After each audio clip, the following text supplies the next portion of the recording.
Hi guys! Hi. Have you guys finished your intercultural assignment? Yes, I have. So, my group, we saw a YouTube video about Japanese costumes, and we thought it might be fun to recreate some of the looks. Let's watch the video.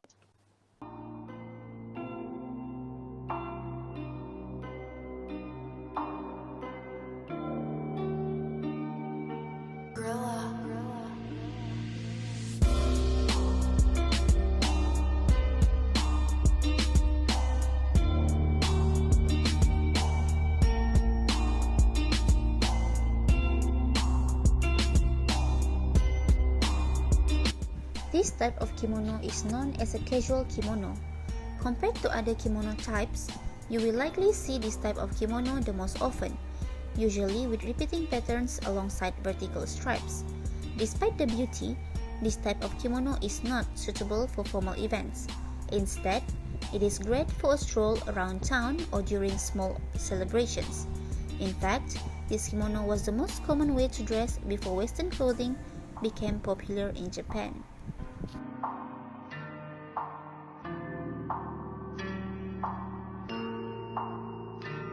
Kimonos are valued for their symbolism, style, motif, color, and material. They work together to reveal the individual identity of the wearer. Traditional kimonos come in a variety of styles. The type of style worn is dictated by a range of specific criteria, including gender, marital status, and event.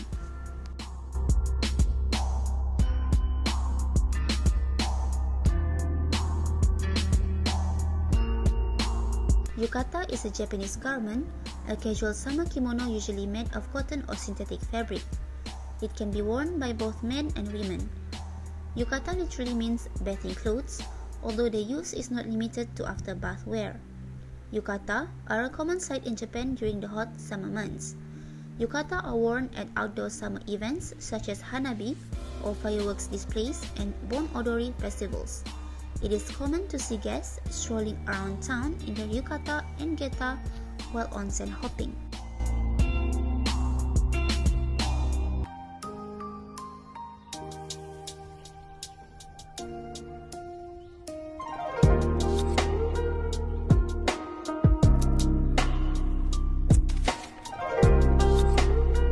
This is a modern take on the kimono style. A casual wear or a trend nowadays which consists of only a kimono that is worn by many guys in Japan.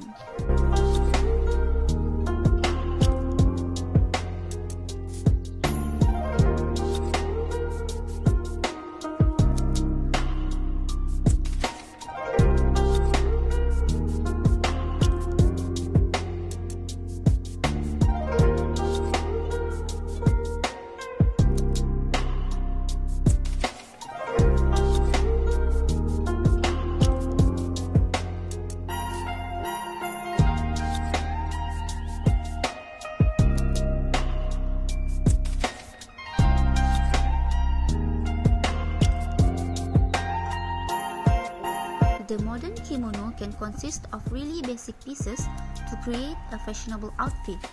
The traditional kimono is often belted, but the modern one does not have to be.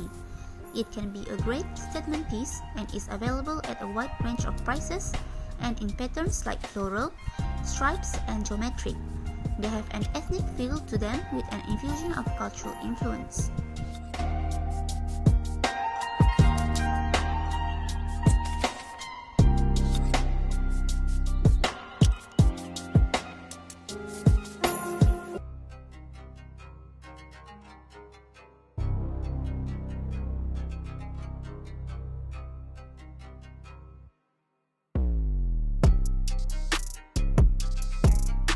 Japanese street fashion emphasizes on self-expression through clothing that embodies diversity and boldness.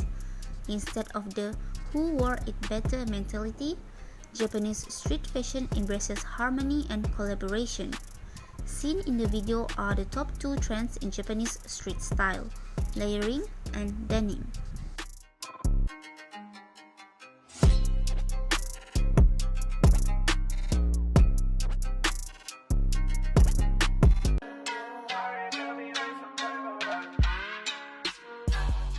Gothic Lolita is one of the Lolita substyle popularized in one of the many Japanese subcultures. This style is made mainly to react against the stifling gender roles in the culture. Gothic Lolita also follow the more classical silhouette that uses an A-line petticoat rather than the common bell-shaped one, which was applied in the outfit of the video. A black yukata is paired with a black A-line skirt to give the Victorian look as well as to preserve the Japanese traditional costume in it.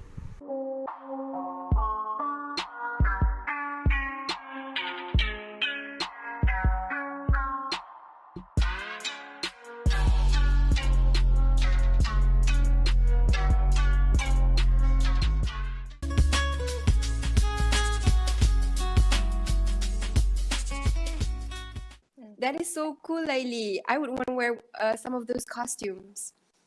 Anyways, I was looking through TikTok and I found a few videos on Japanese festivals. Let's go and watch it.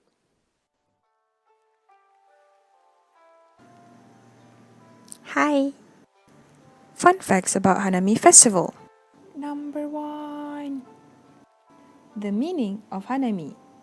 Hanami is the ancient tradition of enjoying the blooming of cherry blossoms and plum blossoms. Hanami literally means viewing flowers, but in general it means cherry blossom viewing. And now number 2. How the festival is celebrated in Japan. They usually drink and eat under the trees, making it look like a picnic. Evening celebrations are referred to as Yozakura, translating to Night Sakura. The celebrations often include paper lanterns, which are hung up among the trees, bringing a new perspective and beauty to the cherry blossoms. Last but not least, places to enjoy Hanami. In Tokyo, Kyoto, Osaka, Arashiyama, and Kinkakuji. That's all for me. Bye!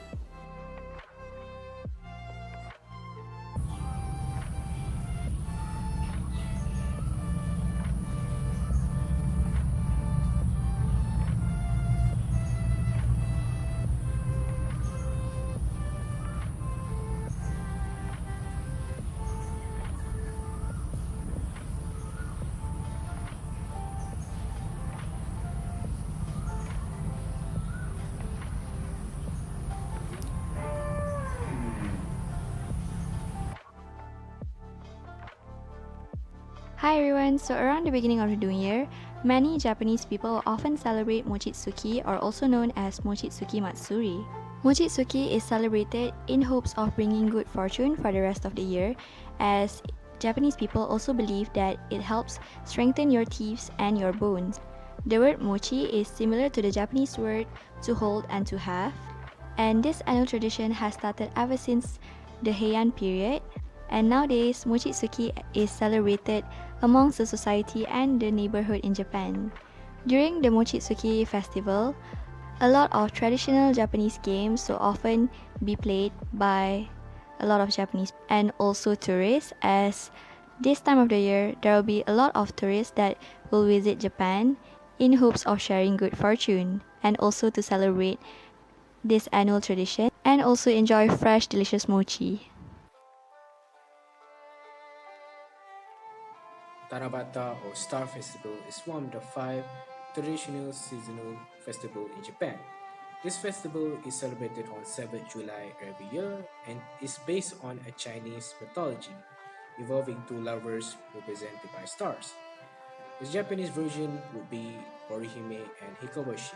Now these 2 lovers were apart from each other up until this day where they reunited again.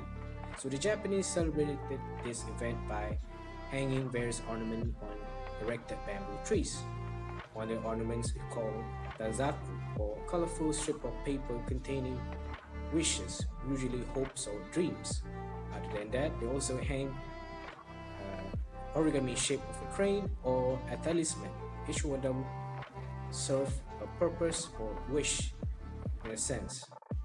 Alright, well, those are some examples of festivals you can find in Japan.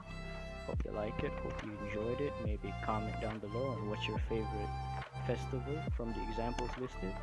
And now on to the performances. Wow, that was really impressive. I feel like downloading TikTok. Guys, do you have any idea what Japanese culture is like? Here guys, I want to show you some videos of it.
日の決めすめなら聞き飽きたはずなのに鳴りやまない幼いもたちは許してくれそうにもない目を閉じれば息を見ますばかりで遠巻きで君が笑う雨はいつか窓が消化ずいぶん長いだ気が冷たい雨はどうして僕を選ぶの逃げ場のない僕を選ぶの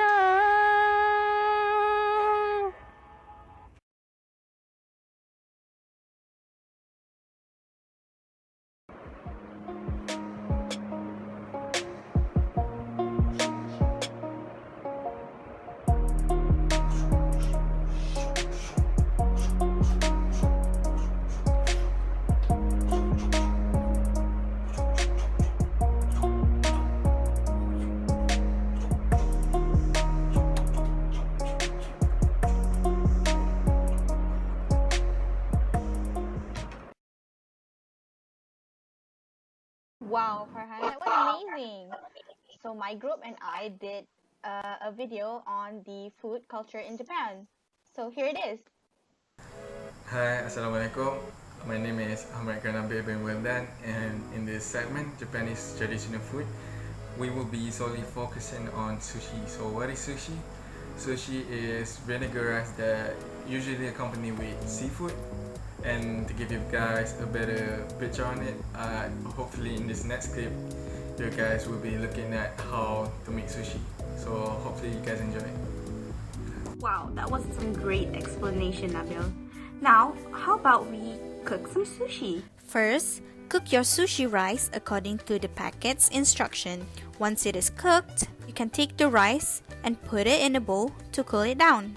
Once it is cooled down, you can add rice vinegar or apple cider vinegar like I did to season the rice. After that, you can cut your veggies. Once you've cut it, you can put it aside. Next, crack 2 eggs. After that, season with salt and sugar. Next, take a pan and turn on the heat. Now put your eggs mixture on the pan to cook it. Now, here comes the magic. You have to magically shape the eggs and turn it into something like this. After you've used your magic, boil water in a pot and add crab sticks in to cook it.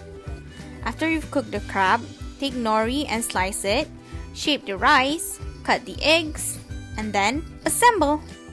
Now on a wooden sushi roll mat, lay nori on top and flatten a layer of rice on the nori. Arrange the sushi filling and roll it. After you've done, it looks something like this, and then you can cut it. Now all there's left to do is eat.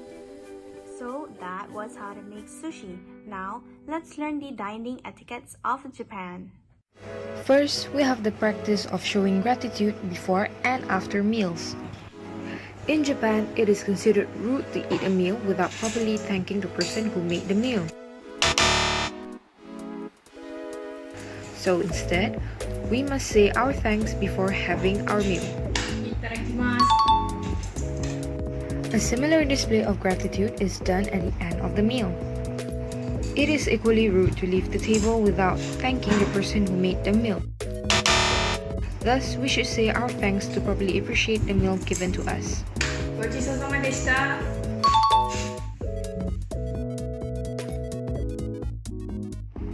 Many Japanese traditions concerning table manners surround the use of chopsticks.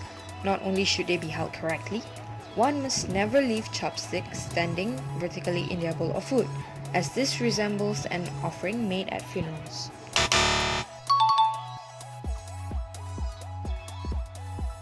We must not drink until everybody at the table has a drink. We should wait for everyone to have their drinks before having a drinking salute. Kanpai! Moshi moshi! もしもし、シャヒラちゃん、どこにですか？この近くでコーヒーでも飲みませんか？はい。じゃあね。トイレに行くので、ちょっと待っていてください。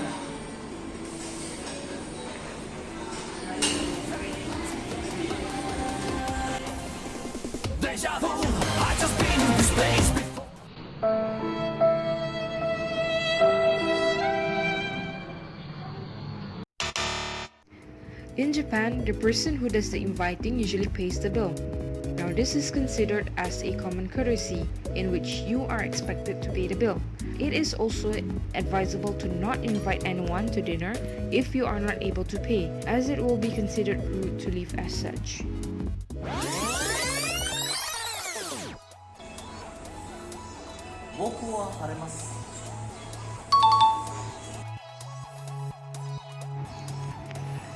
In Japanese culture, their traditional eating etiquette would be having to sit on the floor. This action is called seiza. There will be a cushion beneath the person who is sitting on it, which is called zabuton. To properly sit on zabuton, a person must be at a 45-degree angle and use both knees first to touch the zabuton, and then slowly raise the body on top of it. There are two ways to sit on zabuton, either having both legs on the side or sitting cross-legged. Sitting cross-legged is called agura.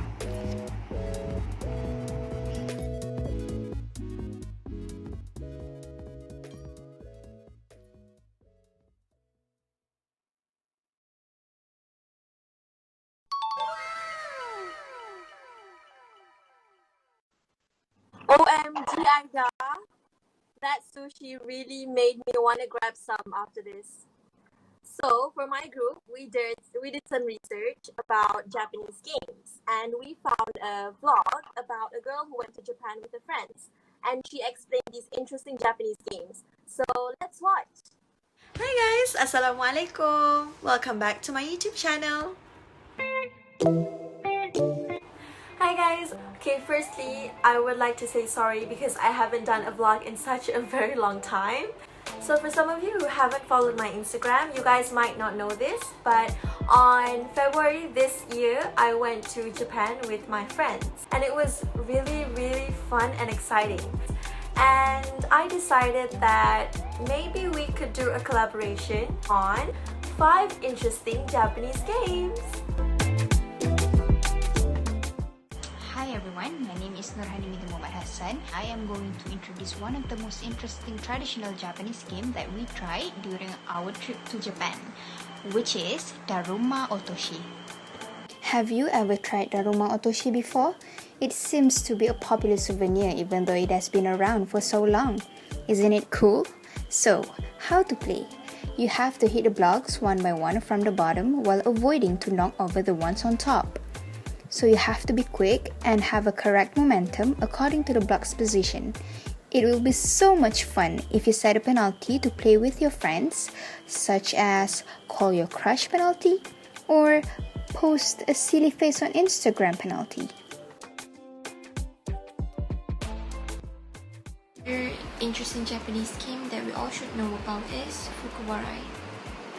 Fukuwarai, or in English, Lucky Love, is a Japanese children's game traditionally played during Lunar New Year. It is believed that if you begin the new year laughing, joy will follow you throughout the year. The way to play Fukuwarai is like this. You have an outline of a blank face and paper cutouts in the shape of the eyes, nose, and the mouth. The blindfolded player will try to place the cutouts of the eyes, mouth, and nose on the blank face, while other people give the blindfolded player directions by saying up, down, right, or left. So, the third interesting game is Hanetsuki. Hanetsuki is a Japanese traditional game similar to badminton without a net, played with a rectangular wooden paddle called hagoita and a brightly colored shuttlecock called hane. It is often played by girls at the New Year, but now the game can be played by any gender. How to play? You can either play by yourself by attempting to keep the shuttlecock aloft as long as possible, or You can play by 2 people, batting it back and forth. The interesting part is players who fail to hit the shuttlecock get marked on the face with an ink. Traditionally, the longer the shuttlecock remains in the air, the greater protection from mosquitoes the players will receive during the coming year. And the fourth traditional game is kendama. Kendamas are believed to have originated during the 18th century, and it has since then spread throughout the world. The game is very simple and basic. While holding the kendama, you toss the ball and catch it with either of the 3 cups or the spear on top of the handle.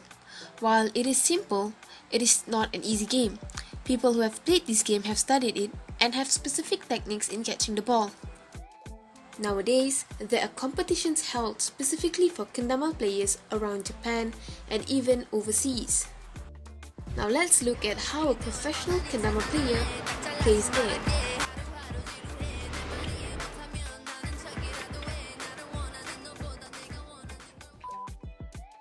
The last Japanese game that we are going to talk about is Begoma. I believe most of us know the popular anime series called Beyblade. That popular game in the series was created based on the concept of Begoma. Begoma is a traditional Japanese spinning top toy that Japanese children play. The toy was well known in the 17th century during Edo period, and it was originally made by filling spiral seashells with sand and then sealing them with molten wax. Then, it became a pointy and heavy disc-shaped toy with a diameter around 3 cm. A thin 60 cm cord is used to wrap the toy before we throw it while pulling the cord simultaneously to make the toy spin. How do we win in this game? The goal is to knock the other player's Begoma that is still spinning out of the playing area. This game only requires 2 players, but the more players there are, the more fun the game would be. And that is the end of our vlog.